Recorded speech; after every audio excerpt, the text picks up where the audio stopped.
Hello everyone and welcome to what I imagine quite a few of you were already expecting, given that I have covered XCOMs and XCOM likes on the channel a few times, let's say, since I began this whole YouTube adventure. As many of you will know, XCOM is a firm favorite of mine, and specifically the original XCOM. So when the lead developer of the original XCOM decided to make a new XCOM-like, well, it was pretty much painted in the stars that I was going to cover it. So welcome to Phoenix Point. Now, this is a stream, and as such, there will be times when I'm going to be chatting with the chat of the past that was there streaming with me. However, I am going to be naming soldiers from my patron name list. I will be naming soldiers from the comment. All you have to do is leave a comment down below with the name you would like me to use for your soldier, and I will add it into the random name generator that I'm using. And other than that, I hope you're going to enjoy. If you get the chance, you can come along and watch me live. I will always announce any streams well ahead of time. But one caveat I do want to cover just before we begin is at the beginning of the stream, there is a little bit of an audio balance issue with the stream announcements. I do address this as we go through, and in future streams that will all be fixed. But forewarned is forearmed, and with that, let's jump into the game. In what may be the hottest year in history, scientists have recorded radical changes to the permafrost in Antarctica. The Pandora virus, a so-called giant virus with the largest genome size ever recorded. The crabs also display increased aggression, even towards larger predators. A striking new weather anomaly has claimed many coastlines around the world. NASA is examining these clouds to figure out... We've detected large amounts of an organic composite. So far, the sample doesn't match any of the DNA records we've compared it with. We all saw it.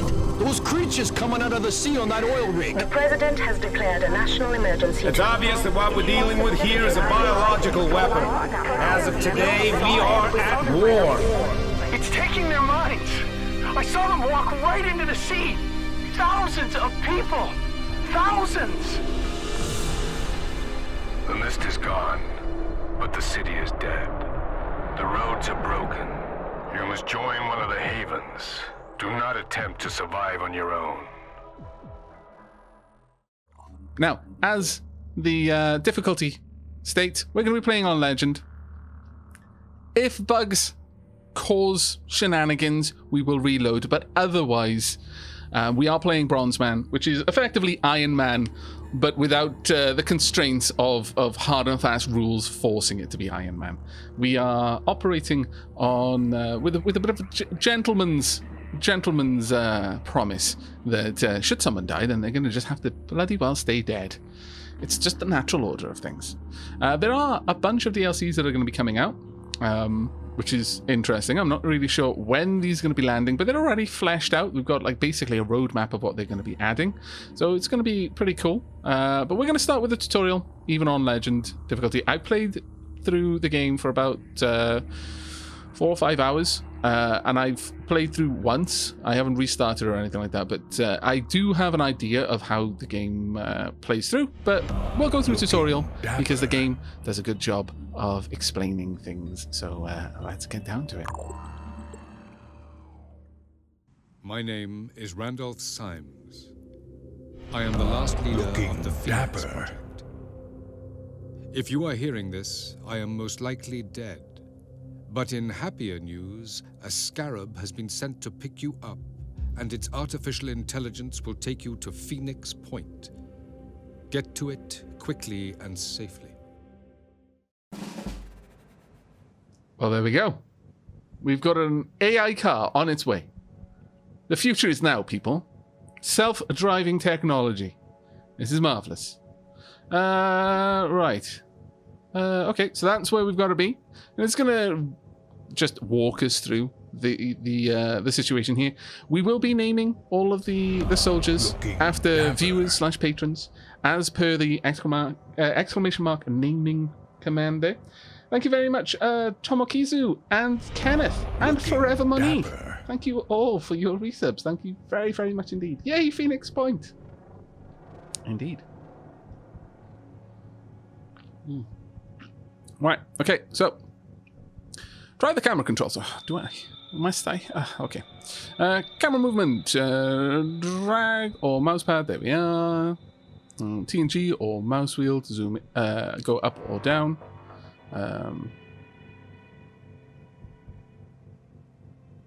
Use that left floor level focus. Scroll up or down to use.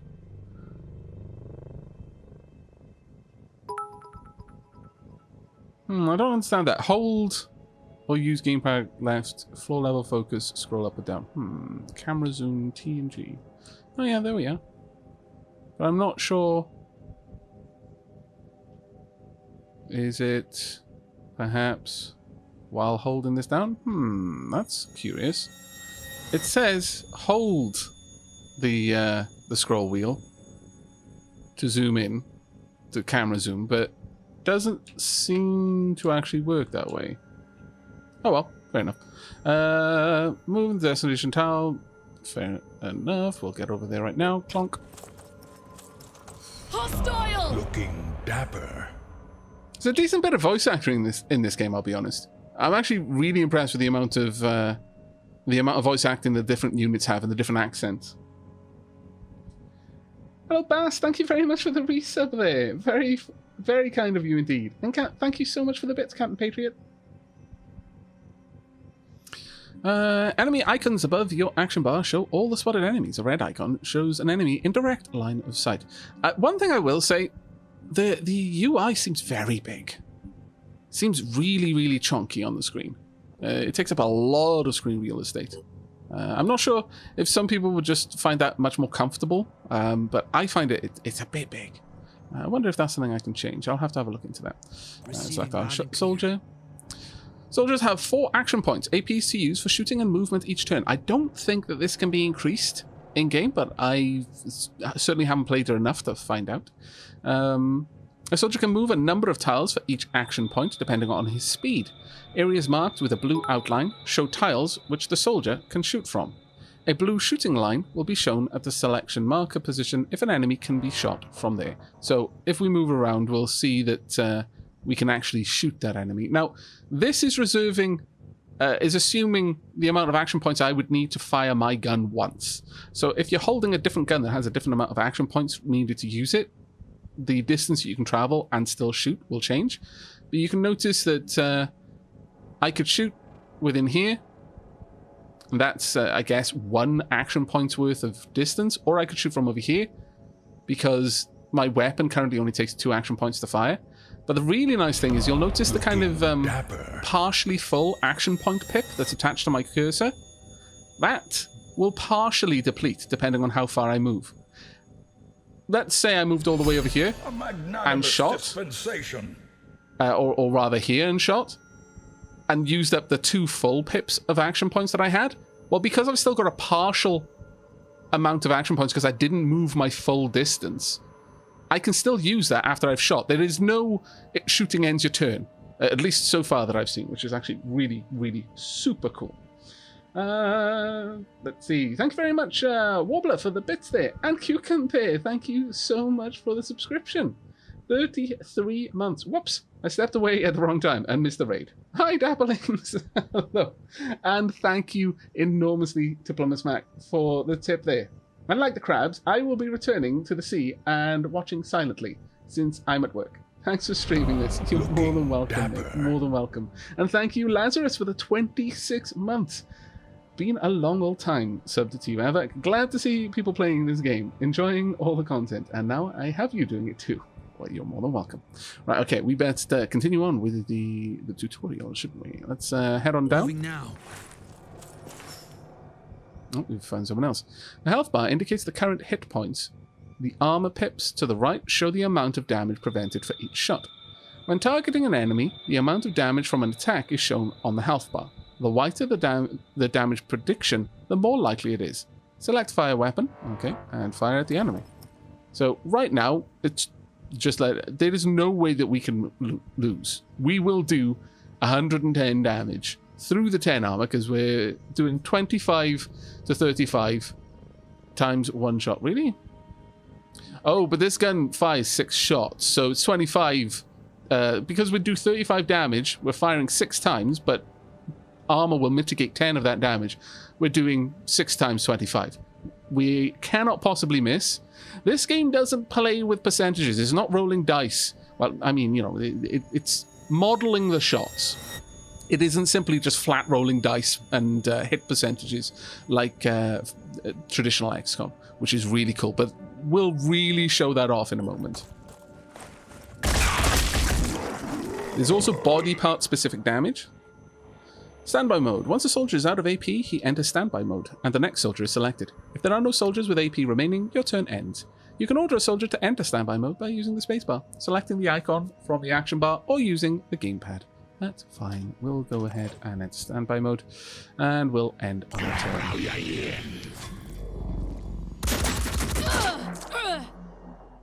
That was rather unfortunate there. Right.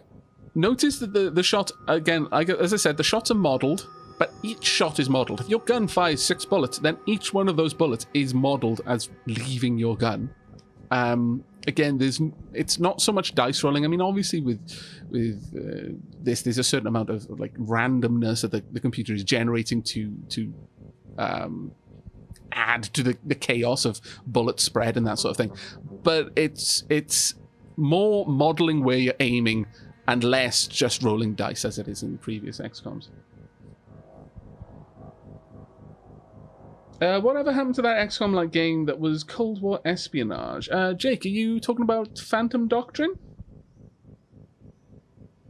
Am I fighting aliens with mutants? Well, that's the question, really, and I don't have a solid answer for you yet. When a character is attacked, damage is done to the body part that was hit, as well as reducing general hit points. Wounded body parts are marked in yellow on the damage display, left of the health bar, so this. Disabled body parts are marked in red. Disabled body parts will usually cause bleeding and the loss of strength and possibly willpower. And a special ability given by that body part will be lost. So if you had an arm, which, I don't know, was like some sort of mutant chainsaw arm, and that arm got disabled, then you've lost your ability to use your mutant chainsaw.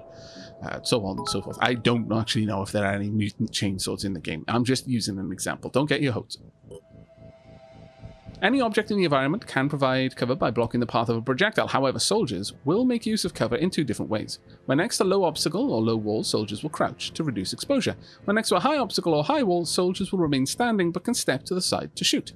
Now, from what I've seen, it all depends on what kind of weapon they've got and how close to that cover they are. It can be sometimes very glitchy. It doesn't always account for the soldier stepping to the side, and sometimes that can be a little bit frustrating. Okay, so move to the side. Womp. Free aim allows you to target a body part and see the effects of disabling the body part. Each body part has its own hit points and armor value. Damage prediction is also shown for the targeted body part. The outer blue circle shows you where all of your shots will land. The more accurate the weapon, the smaller the circle. Free aim controls. Enter free aim, press the free aim icon, scroll or use R, move crosshair, blah, blah, blah. Okay, let's enter free aim mode and shoot the enemy. So, we want to enter aim mode. To shoot like this. It is fine. And now we zoom in. Okay, so, a few things to explain. Let's just aim at a wall for a second. The outer blue circle, if you want to imagine this as that's your target. Now, your soldiers are good enough that blue circle, which will grow or shrink depending on how accurate your soldier is with the weapon that they've got.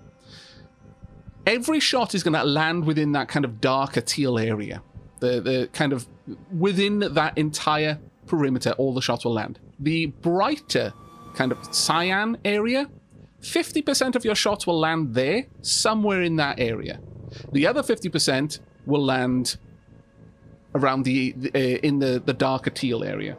There's like a 50% either way, and that's kind of the chaos of bullet spread, especially on automatic weapons. So, if we were to say, look, we wanted to hit the leg, aiming there's a 50% chance that every one of the 6 shots will strike her in the leg. Actually, let's aim up. So the entirety of the cyan circle is now aiming at the leg. There's nowhere within that space which is a miss.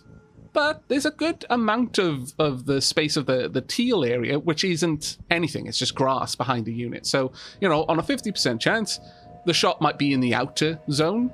And if it is, if it's to the left, it's probably going to miss. If it's to the far right, it's probably going to miss. But if it's more in the middle, top or bottom, it's still going to hit the leg. So there's a good chance that I'm going to do some damage. But if I aim there, although I can't really guarantee that well, actually, no, there, I could guarantee I'm going to hit the leg. Pretty much, it'd be impossible for me not to hit his leg if I aimed here. And so that's one of the really cool parts of this, that the shots are modeled. It's guaranteed I'm going to shoot it in the launcher arm if I shoot here. Where is your brain box? I can't see your brain box. That's unfortunate. I think it's behind the arm. Particularly high damage and shots will go through things. And by things, I also mean enemies. We could shoot the machine gun, but we're just going to go for the leg because I can guarantee that we're going to kill with this. So let's go ahead and do that. But the aiming is amazing. I really love this mechanic. All right, let's try and get all the way over there. We still had partial moves left. And our remaining soldier can just make their way down here. Thank you very much for the bits there, Sumi.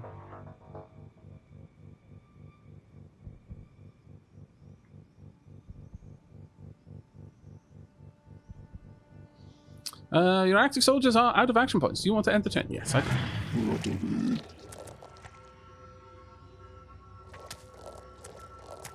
Hello, crab boys. Oh, wow. There's a lot of them. Okay, I'm just going to catch up on chat for a moment. I'm not using a controller, Pyro. I'm using keyboard and mouse.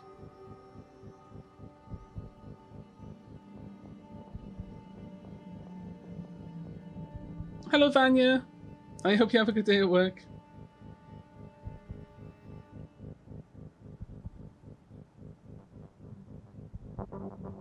You think I've made him a touch crabby? Oh my lord, the puns. The puns have already begun. Alright, kill all enemies. It's down to me now, I guess. Alright, well, let's have a look. Who have we got? We've got... Like, I can technically shoot at you from here. But, you know, odds are I'm going to hit this crate. Now, again, I mentioned certain shots, if they're high caliber shots being fired, you've got a good chance that it's just going to go through an obstacle and carry on and smack the thing behind it. But, you know, it's sometimes not the best thing. And the other one is somewhere out here somewhere. I can't even shoot there because my character from where they stood can't actually point the gun straight forward. They always aim. They don't fire from the hip. So they haven't got enough room to lift the gun and sight before the barrel of the gun is hitting the rock. Kind of amusing, if you ask me. Have we got any... We could try and take the high ground if I really, really, really wanted to. I don't think it's strictly necessary, though. Now, flanking is totally a thing we can do, and you can just switch between units. There's no issue with that. And what I could do is get up behind you, scallywags, and start shooting you in the back. It's always a good idea, that. But whilst we haven't moved you yet, your gun takes 2 action points to fire. So let's just have a look at what you can do. You'll lean around here and look at how accurate that shot is going to be. Zooming in there, not so much, but that is nasty. Super nasty. Wobbler, thank you very much for the Prime sub there. 2nd month, best month. And Jenya, thank you for the tier 2 sub, a 27th month. My goodness. Thank you so much. They can shoot around corners, yeah, as we can see there. They are willing to lean, but that isn't always the case. So my recommendation is not to rely on it. Now, you've got a shield. You've also got a face. I could try and shoot the face, so I could kind of aim there. I'm not going to guarantee kill you, though. Your leg has 0 protection. But it's not a great shot. Now, you've also got a pincer. Now, if I go for you, I could just shoot the pincer arm off. And that's it. Well, you'll die from just being shot in the arm, so you know what. Sorry, but... Well, you can take off body parts. And it is very useful when you do. There's the legs. If I aim here, I've got a good chance of hitting something. But if I aim around here, we've got a good chance of hitting the arm, the leg, a little chance of hitting the carapace. The carapace has got high damage, so I don't really want to, but it, you know, it might happen. And Septua, thank you very much for the tip there. Just a little thank you for all the great content on YouTube. Oh, thank you so much. This will probably be going up on YouTube. Tasselbur, thank you very much for the Twitch Prime there for the 6th month. Wholesome Laffy Taffy joke time. What do you deserve and is also a type of bagel? Everything.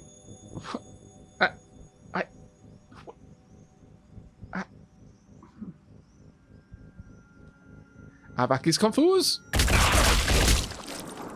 Okay, now we've got a few things that just went on there. This enemy, if you click on them, you can bring up their info. So I disabled the leg. That's now got a bleed. Status bleeding. Each turn, lose 10 hit points equal to the bleed value. So this enemy is going to lose 10 hit points on the next turn, which will bring them down to 15. Where else did we hit? We hit the leg and this leg primarily. It looks like we just hit those two and probably missed a shot or two. Now, you can continue to shoot a disabled body part, but you're not going to disable it more or cause more bleeding. But if that happens to be the least armored part and it hasn't been like sheared off, like sometimes you'll shoot an arm and their arm will be gone. Well, you can't shoot their arm anymore. But if you disable their head, quite often their head is still there. It's just, you know, it's messed up. You can still shoot them in the head. And sometimes that's the best thing to do because it might have the least amount of armor. You'll still do hit point damage to their global hit points. You're just not going to cause any more bleeding damage. Typically, from what I've seen, every time you cause a bleed, it's 10 points. And it doesn't go down. Unless it's healed, it stays at 10 points, and that's it. Right, let's move up. I want to get nice and close and take the next shot. Krypton, thank you very much for the 6 months resub there. Hey, Aavak, I hope you're having a wonderful day. Oh, thank you so much. I hope you are as well. I am, in fact, having a pretty awesome day, yeah. And Sumi, thank you again for the massive bit bomb, my lord. So, Aavak, the crab people are attacking them. Yes, they're the ones attacking me. And Taika, thank you very much for 58 months. My goodness. Insert funny message here. Oh, that was so funny. Man. And if you're not laughing, it just means you haven't got as good of an imagination as I have. But it's fine. I love you anyway. Right, well, pretty much anywhere we shoot right now is going to kill it. So go for somewhere where you can't possibly miss. And, you know, and shoot through the wall as well. Why not? Okay, then you.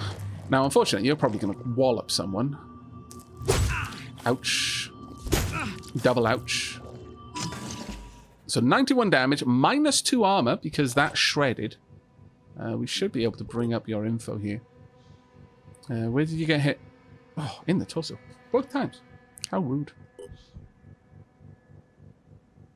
But we should be able to deal with this. Now, we could bash. Hit an enemy with a held item. Now, the thing is, I'll be hitting you with my gun.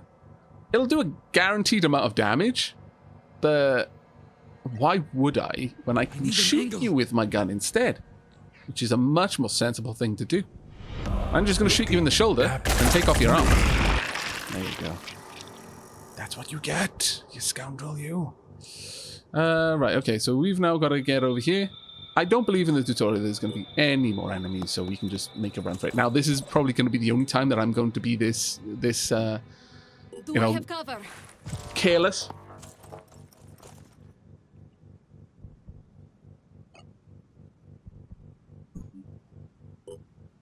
I very much learned the hard way on the original XCOM of never just assume that all the enemies are dead. Don't do that. That's how you end up almost winning a terror mission and then losing it right at the last second because you were just rushing around and doing this or that. You thought the turn was over and you'd killed the last enemy, but you had to wait until the turn ended for the mission to complete, and so you were just faffing around, and then all of a sudden, you know, chrysalid in the face, and then 2 chrysalids in the other face, and then 4 chrysalids. Just nonsense.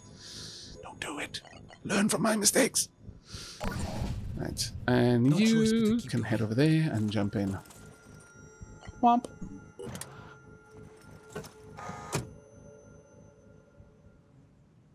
Morbid War Mage, thank you very much for the resub there. 18 months. And Omega Dracon. Good luck with the crab people. They are very shellfish with their secrets. Oh my lord, the puns. Ah! It hurts in a good way, and I hate myself for saying that. But I kind of find them really funny. Kill all enemies, I got 0 experience. What? My lord. The Scarab got no EXP out of potential 3,500. I don't think the tanks ever get EXP. Just putting that out there. Now we got 2 skill points here. I think every 100 total points that they're like generally earned for the mission give you skill points down here. The EXP over here ranks up. Each individual soldier will get their own amount depending on how they did. And once they reach the threshold, they'll gain a level, and they'll gain a certain amount of skill points dedicated to them that only they can spend. But these ones down here, these are a pool of skill points that are just kind of leftovers that maybe you can use just to edge someone over the threshold you need to purchase an attribute or a perk. It's actually pretty cool.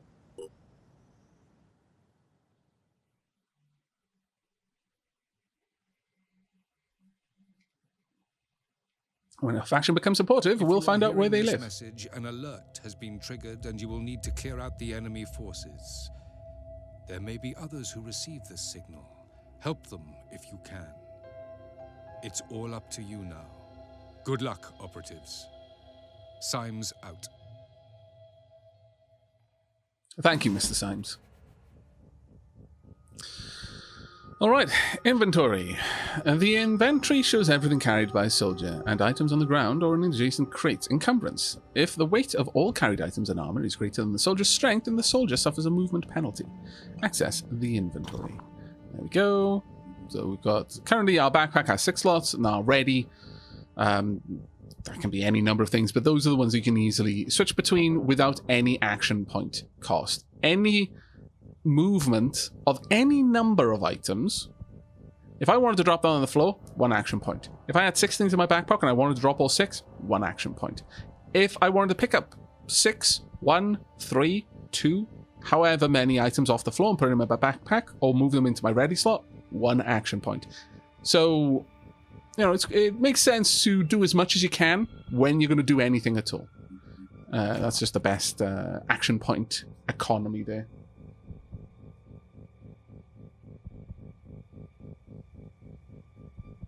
I hope the FMV sections and the cutscenes are loud enough. If you do miss anything, don't worry. When this goes up on YouTube, I will have balanced all of the audio and polished everything. Removed background noise, all of that sort of stuff. Equipment crates contain weapons, ammo, and other equipment. The first time a unit moves next to an equipment crate, the inventory is automatically opened and the soldier will get a will point bonus. Moving any number of items from the crate to a soldier backpack or ready section costs 1 AP. Very well.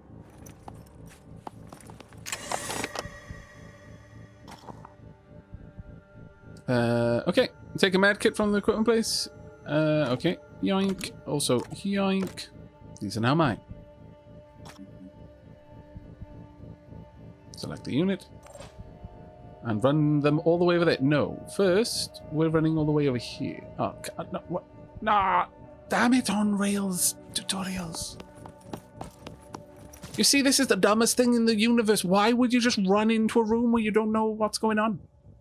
It's also possible to come across allied characters in battle. Allies, surrounded by a blue circle, which looks white to me, can be rescued and come under your control. Now, this is super important to remember here. This is true of civilians in, like, the equivalent of a terror mission.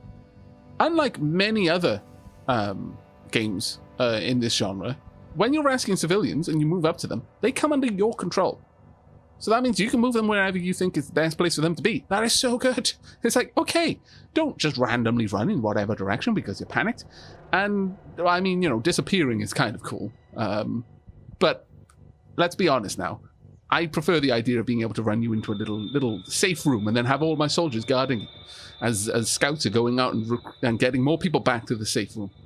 I have not had a chance to check whether it's possible to get a civilian to pick up a gun. If so, that's going to be amazing. Taking the fight to the enemy.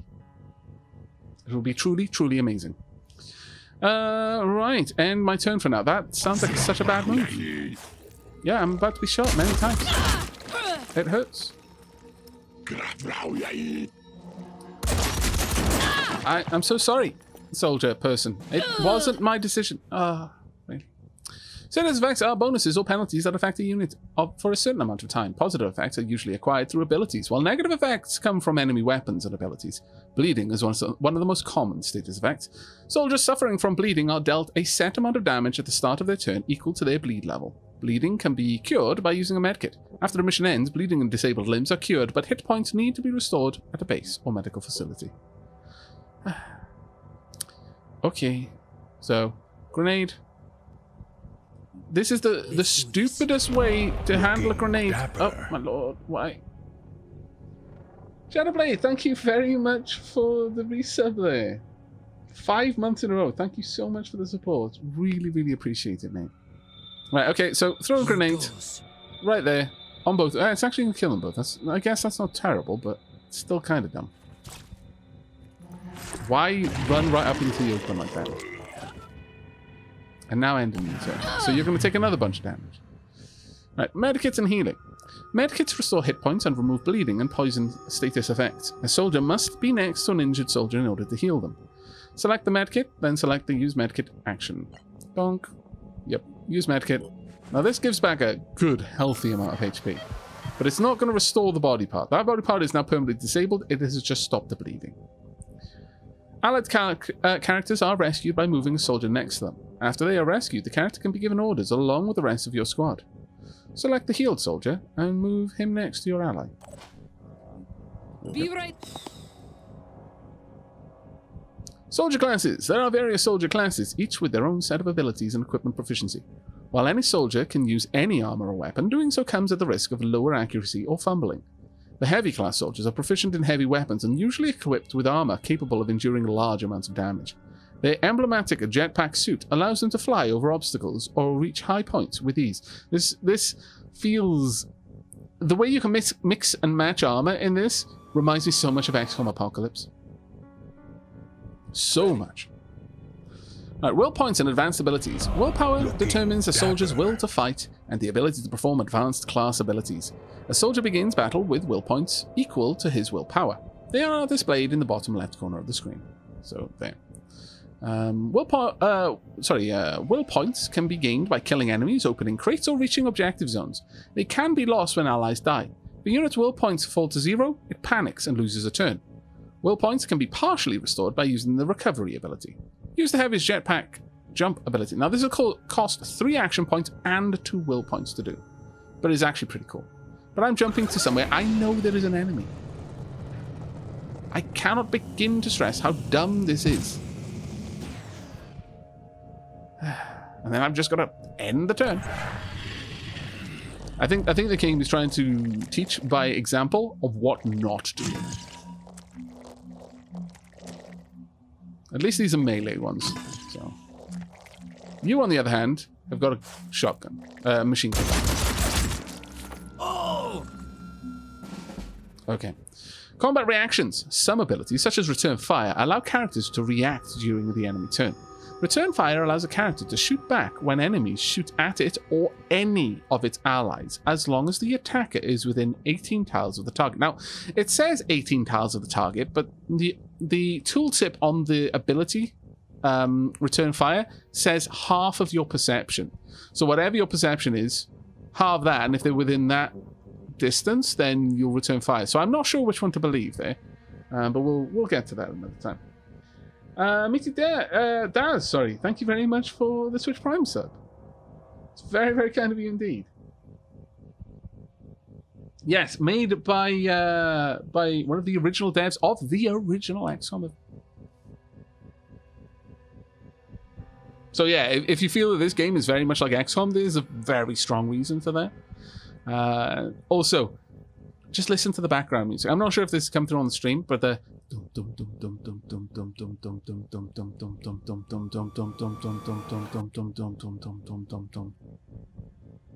That kind of just thrumming in the background of combat missions. It's so nostalgic and also does exactly what it's meant to do really well. And it just kind of gets your blood pumping a little bit.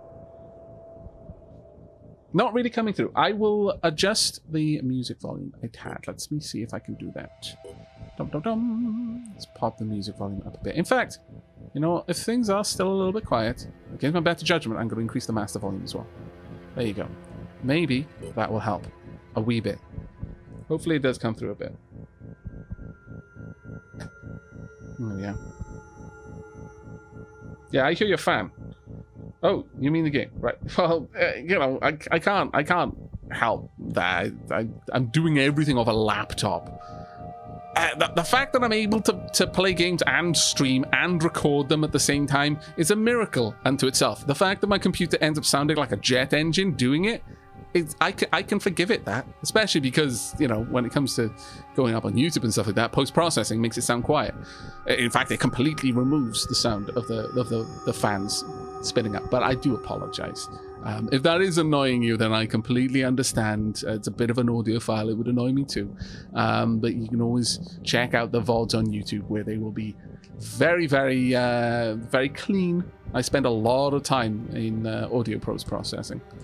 Right, okay, so only certain weapons are able to return fire, regardless of what skills a unit might have. Move your assault under the wing, then shoot the enemy and observe the return fire. Why? Do this thing and watch yourself get shot back. Ha ha ha ha ha ha. But it's so dumb. I can't actually zoom in. It really just wants me to shoot it in the head. I want to shoot off its gun, but sure.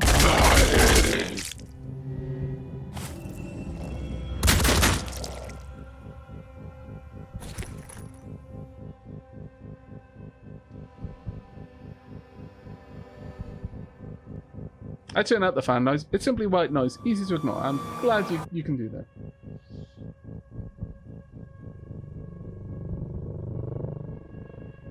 How's the pre-C replacement project going? Quite well. It'll be set up within the new year sometime, I imagine.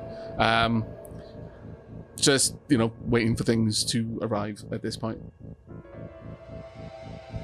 Then gonna have to give myself like a day or two to build it, a day to build it, a day to overclock it and install it and do everything else that I'm gonna have to do to make it feel comfortable. But you know how it is.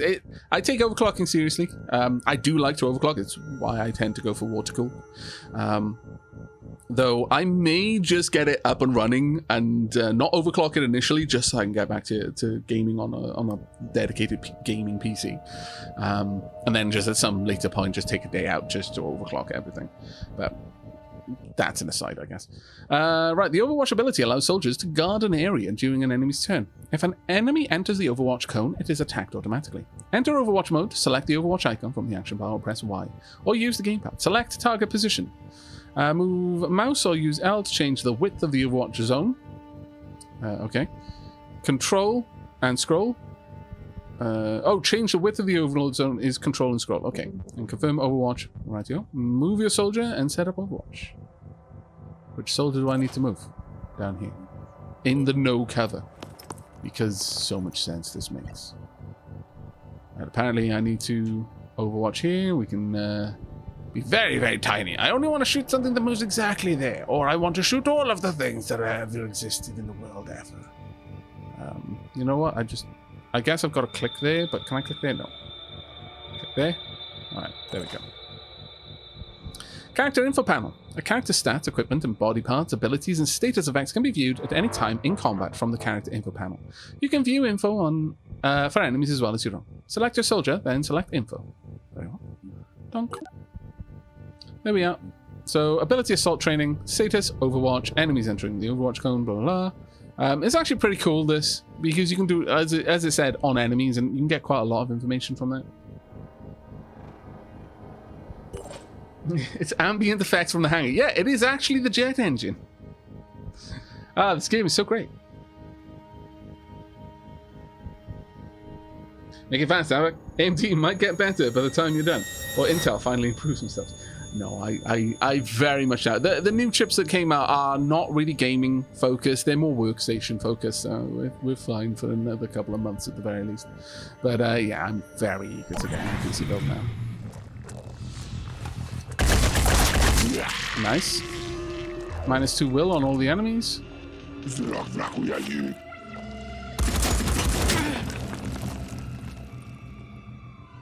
Let's have a watch of you.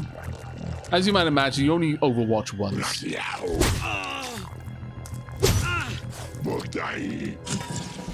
How rude. Alright, kill all enemies. Well, heavy. Let's just show off your weapon, shall we? Pomp. You got a gigantic gun. It does 180, shreds 10 armor, fires once. So I could just shoot you and just take you out completely, or I could shoot you. And I've got much less of a chance. So let's just take you out, shall we? I know I'm going to hit this shot.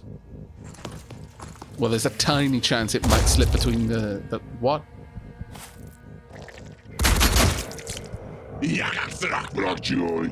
I was going to say, there's a tiny chance it might slip through the legs, but actually I just blew up the gun on his arm. That was a bit silly of me. Alright, well now you can move. There's not really anywhere better to move to, but I guess we'll move over here. I was fully expecting that cannon to go straight through the gun. I knew it would destroy the gun, but I expected it to do more damage to the enemy than just that, but oh well. That's what I get for assuming, I suppose. We can move up there, take a shot. Sure. Your accuracy should allow you to take out the enemy back there. Nope, the other one. Now you've got a return fire, so I really want to just kill you. 6 shots should be enough. There we go. Return fire is dealt with. And finally, you've got 2 shots now. And you can aim over the shoulder easily enough. I could shoot you in the arm and kill you. I could probably shoot you in the leg too, but we'll go for the arm. There we are. The aiming mechanic in this is glorious. Absolutely glorious. I like it so much. Got no EXP. Well, you cheapskates. Defending havens from Pandoran attack is important for gaining favor with factions and earning resources.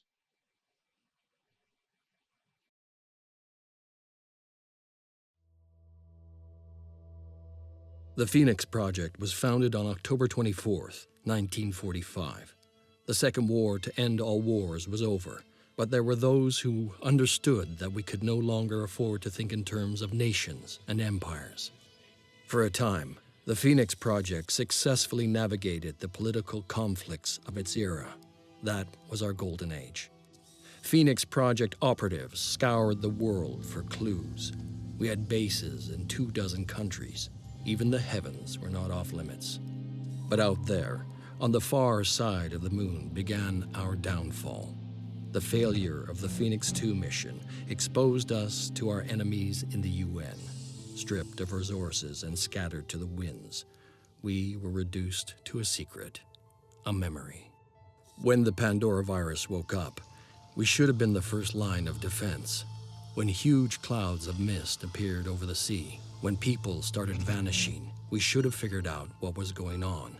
And when those people started coming back, changed, hostile, alien, we should have been ready to fight, but we failed. The ecosystem started to change, imperceptibly at first, then faster and faster. 3 factions arose. New Jericho, trying to restore order and purity. Sanhedrin, hoping to build a world without hierarchies. And the Disciples of Anu, a new syncretic religion dedicated to adaptation and biological change. At war with the world, and at odds with each other, these factions cannot find a way forward. Now the mist is returning, and armies are rising from the sea. Without the Phoenix Project, humanity will fall. It's time to rise from the ashes. There you have it. If you're feeling a bit of a... there are so many games I can draw parallels to, but if you're feeling a bit of a UFO Aftershock vibe with the factions, I am too. Absolutely. There are three factions in there. You've got the you know, kind of survive the harshness of a world that was an alien super brain intelligence that basically melted and now is just really weirdly hostile biomass. By physical improvement, cybernetics, become the machine that the Omnissiah wants us to be. Then you've got the more empathic, psionic kind of faction. Then you had the biomass isn't so bad. I know it wants to basically eat some of us and turn the rest of us into more of itself, but is that such a bad... I mean, humans had their chance. They kind of messed it up. Let's give them a shot. Yeah, it's only fair. All hail the new biological messiah. Weird kind of slither-like creatures. And that, it in a way, is exactly what we've got here, more or less. You've got the new Jericho, machines, and Daka, and people in machines, connected to machines with their brains that are now partly machines. Ah, yay, Daka. You've also got Synedrian. Now, they're not really psionic so much. They're more just like, let's just build a brilliant place to live, because it's surviving by itself. What's the point of surviving if you're not getting any growth and beauty and wonder out of life? Let's build beautiful cities with lovely sculptures and have no hierarchies and no oppressive power dynamics. It's going to be great. But every decision we make is going to take like 10 years to make, because everyone gets a say. And oh my god, that just takes so long. And then you've got the Disciples of Anno, who are like, humans, we were just basically life's first draft. Let's move on to the refined version. All hail the Crab Messiah. More or less, from what I can tell.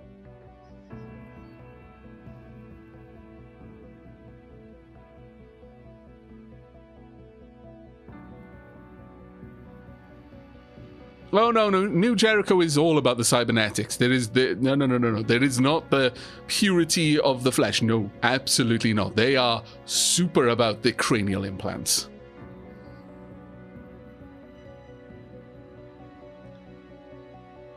There will be more Dragon Quest builders in Isia.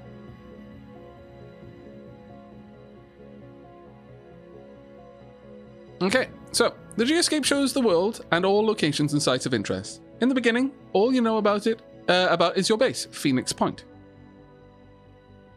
So let's go and check that out. Donk. Your base is your stronghold, containing all facilities as well as the vital resources such as food, materials, and tech. Phoenix Point is in bad shape. You need to repair your vehicle bay before you can launch your Manticore aircraft, and it will take some time. Start repair of your vehicle bay. Okay. Then return to the geoscape. Repair this facility, please. It's not going to take too much, but we haven't got a lot of anything right now. We've got a maximum of 8 bases. We've currently got 4 people. We've currently got 1 aircraft at base, even though we haven't really got room for it. We've got no vehicles. Power output isn't too bad. We can't build anything here, and we can only build in adjacent rooms. But I've not seen anything like base attacks or any kind of mechanic like that, but this is very familiar stuff so far.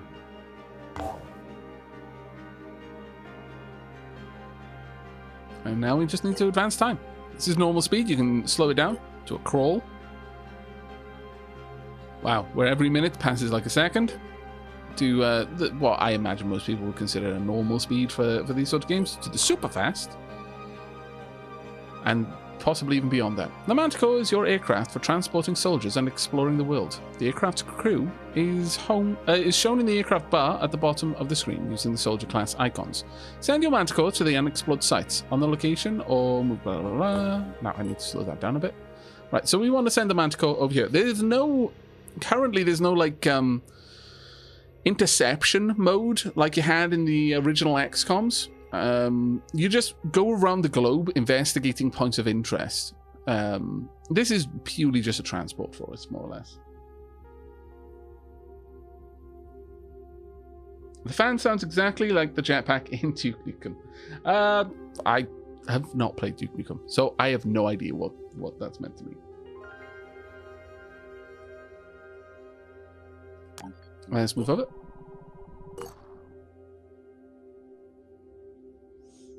Initially, all sites on the geoscape are unexplored, marked with question marks.